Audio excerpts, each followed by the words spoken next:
기도하시겠습니다. 예배 가운데 이제 사모함을 더해서 영의 양식 하나님의 말씀을 받습니다. 성령님, 우리로 하나님의 음성을 듣게 하옵시고 나에게 베풀어 주신 은혜에 아멘으로 화답하게 하시옵소서. 연약한 종 세우셨사오나 능력 있게 하셔서 진리의 말씀, 복음 선포하게 하시옵소서. 말씀하시는 분은 아버지 하나님이심을 인정하오며 우리 주 예수 그리스도의 이름으로 기도합니다. 아멘. 시간이 좀 촉박하기는 합니다만 좀 빠르게 서둘러서 오늘 말씀을 마무리 짓도록 하겠습니다. 부득불 성경을 그냥 풀어서 해석하는 걸로 대신할 테니까 좀 집중해 주시고 양해해 주시기 바랍니다. 이스라엘의 구원 문제, 선택받은 민족이 이후에 구원의 문제가 어떻게 될 것인가 라고 하는 것을 다루면서 이 이스라엘이 혈통적 이스라엘로만 끝나는 것이 아니고 믿음으로 이스라엘 된 우리들에게도 똑같이 적용되어 주어진 말씀이다 하는 것을 다루었어요. 자, 그러나 일단 바울 사도의 이 가슴 속에는 선택받은 자기 동족 이스라엘의 문제가 굉장히 중요하고 아픔이 있고 그것 때문에 더 사모하면서 기도하는 모습들을 살펴볼 수 있었습니다. 자, 그런데 이 선택받은 이스라엘을 다루면서 아주 상반된 입장의 말씀을 지난 시간에 우리가 확인을 했었는데, 복음으로 하면 그들이 원수되었다고 말하고요, 택하심으로 하면 조상들로 인해서 사랑을 입은 자라고 말했어요.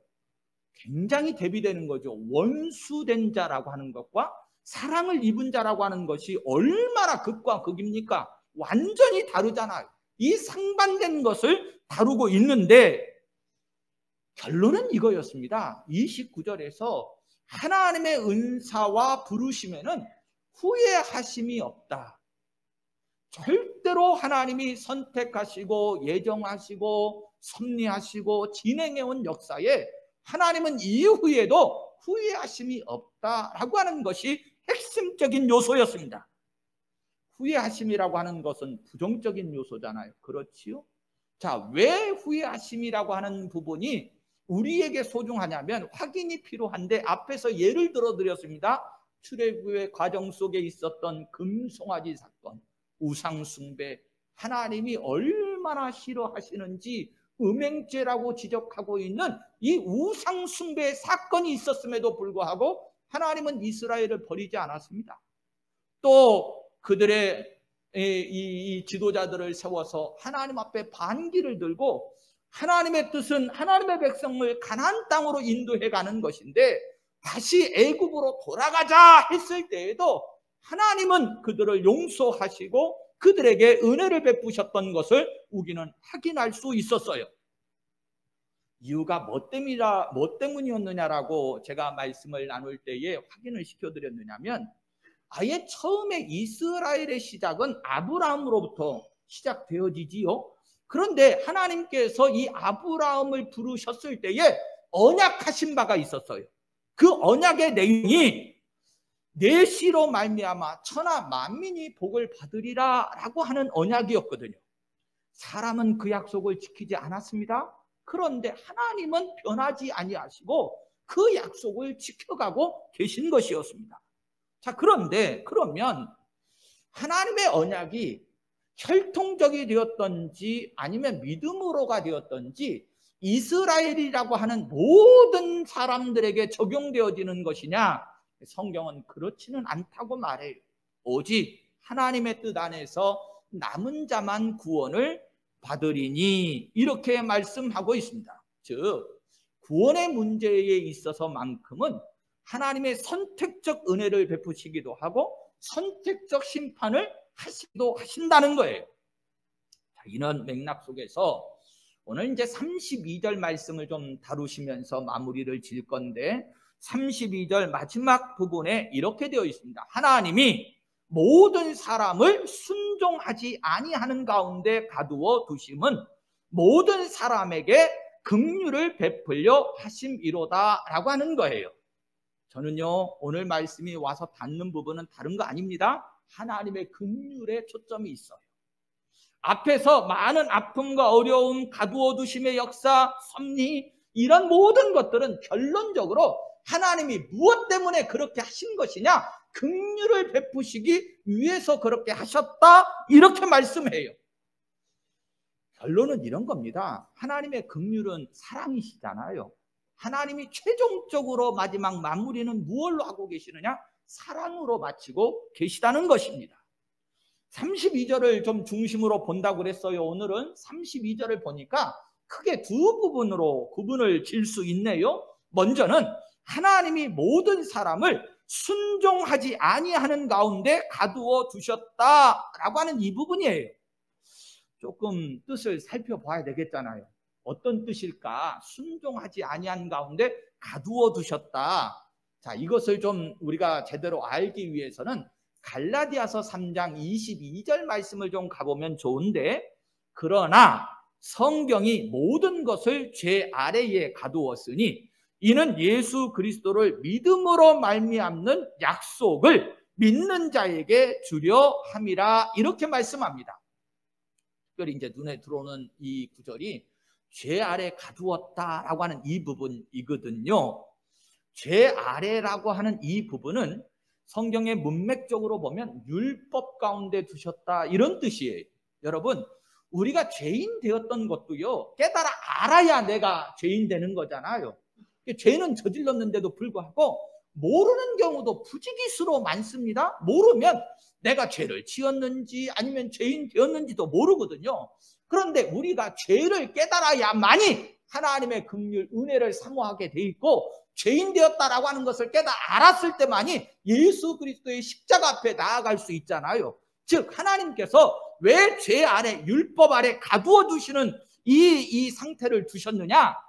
하나님의 긍휼, 하나님의 사랑을 베푸시기 위하심인데, 우리로 하여금 결론은 이겁니다. 오직 예수, 오직 은혜 앞에만 서게 하시기 위해서 이렇게 죄를 깨달아 알 수 있는 율법 아래 가두어 두셨다, 이렇게 말씀해요.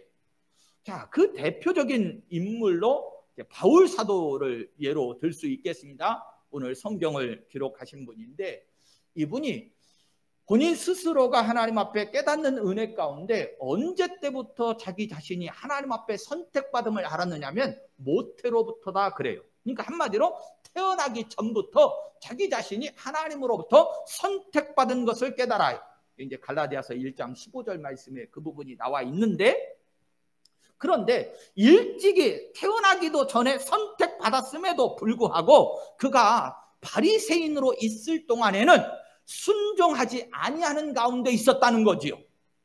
바리새인은 철저하게 율법 아래 있는 사람들이고 율법을 통해서 살아가는 사람들이에요. 그런데 이 부분을 바울 사도가 깨닫고 보니 내가 갇혀 있었다는 거예요. 가두어져 있었던 상태였다는 거지요. 그러다가 예수 그리스도를 다메섹 도상에서 만난 이후에 하나님의 긍휼을 입게 되었다. 그래서 그는 이렇게 간증하지요. 나의 나된 것은 하나님의 은혜로 된 것이니, 그러면서 내 자신 스스로가 이렇게 이루어지고 된 모든 것을 깨닫게 보니 하나님의 긍휼이었습니다. 하나님의 사랑이었습니다. 결론을 그렇게 내리게 되어집니다.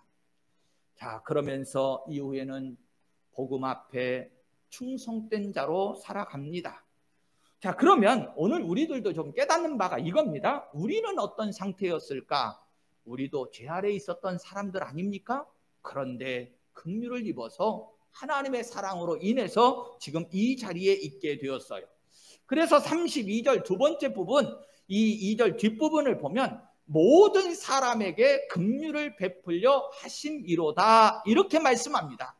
이것도 달리 표현해 보면요, 우리가 이미 확인해 가지고 온 구절입니다. 5장 20절 말씀에 가보면 죄가 더한 곳에 은혜가 더욱 넘친다라고 하는 말씀이 있잖아요. 이걸 확인하는 거죠. 여러분, 우리가 죄인 되음을 깨닫지 못했는데 내가 너를 용서해 줄게, 내가 너에게 긍휼을 베풀어 줄게. 이거 용납돼요? 안 돼요? 받아들여져요? 안 받아들여져요? 예를 들면 이런 겁니다. 쉽게 표현하기 위해서 한 예만 들어드리면 이렇습니다. 우리나라에서 제일 부자가 누굴까요? 다 아는 이름이잖아요. 누구예요? 누구요? 미호 권사님. 우리나라의 제일 부자. 삼성. 이재용. 부회장이죠? 아직 회장은 안 간 것 같아요. 그 사람이 내 앞에 왔어요. 그런데 내가 10만 원을 딱 주면서 아이고 좀 어디 여행길에 보태 쓰세요. 그러면 그 사람이 고마워할까요? 안 할까요? 아니 상식적으로 얼른 빨리 화답해요. 빨리 나가게. 그 사람의 마음에 고마움이 내가 10만 원 좀 여행길에 보태 쓰세요. 그리고 줬어. 고마워. 해 안 해? 안 하지. 그런데 내일 먹을 것이 없어. 그런데 제가 10만 원을 줬어. 아이고 어려운데 좀 식사라도 함께 하시죠. 그리고 줬어. 그분은 고마울까요? 안 고마울까요? 깨닫는다라고 하는 은혜가 바로 이겁니다. 내가 가난해 보지 않으면, 내가 죄인 되어 보지 않으면 하나님이 나에게 베풀어 주신 사랑과 긍휼을 우리가 깊이 있게 체험하고 깨달아 알 수 없어요. 하나님의 은혜에 감격한 사람만이 하나님을 찬양하고 영광 돌립니다. 맞아요? 틀려요? 하나님은 우리를 창조하실 때에 본래 무엇 때문이라고 말씀하시지요? 영광 받으시기 위해서, 찬양 받으시기 위해서 우리를 창조하셨다고 말해요. 그런데 여러분 죄인되어 하나님의 긍휼과 은혜를 깨닫지 체험하지 못한 사람들은 하나님이 받으실 만한 영광, 찬양 드리지 못합니다. 그래서 여러분 교회 공동체를 우리로 하여금 깨달아서 하나님께 온전한 영광을 돌리라고 때로는 이런 단어를 쓰기도 해요. 죄인의 모임이다. 죄인들의 모임이다. 교회 공동체가 죄인들의 모임이라고도 말을 합니다. 자, 어찌되었던 하나님께서 이제 저와 여러분들에게 긍휼을 베풀어 주시기 위해서 때로는 죄 아래, 때로는 율법 아래 가두어 두심의 역사가 있었지만 이제는 부름을 받아서 긍휼하심을 깨달아서 하나님의 사랑을 입은 자 되게 하셨다는 거예요. 근데 이제 조금 살펴볼 내용이 뭐였느냐면 모든이라고 하는 이 단어예요. 모든은 예수 밖에 있는 사람들도 포함이 되느냐? 그거는 아닙니다. 모든 속에는 하나님의 선택과 예정 속에 있는 사람은 한 사람도 하나님이 버리시지 않고 하나님이 또한 선택하여 부르신 거에는 이후에 어떤 죄악된 모습이 있었다 할지라도 하나님이 절대로 후회하심이 없다는 거예요. 즉 하나님 앞에 선택된 받은 모든 사람에 대해서는 하나님이 은혜로 택하심으로 그 사람을 사랑하시고 긍휼을 여겨주신다 이렇게 말씀하고 있는 것입니다. 자, 결론을 좀 지어보겠습니다. 그렇습니다. 우리 사람은요 왜 이와 같이 하나님께서 가두어 두심이 필요했느냐 그러면 무지하기 때문에 그래요.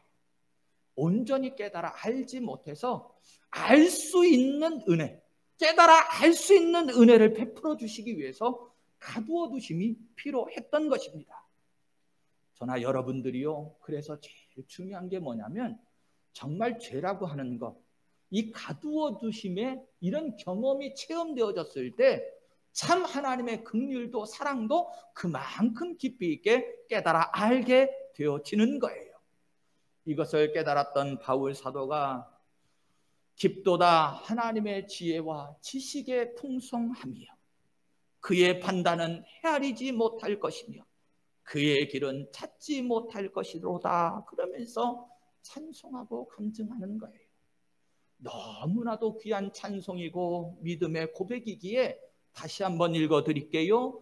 깊도다 하나님의 지혜와 지식의 풍성함이요 그의 판단은 헤아리지 못할 것이며 그의 길은 찾지 못할 것이로다. 아멘. 하나님의 측량하지 못할 지혜입니다.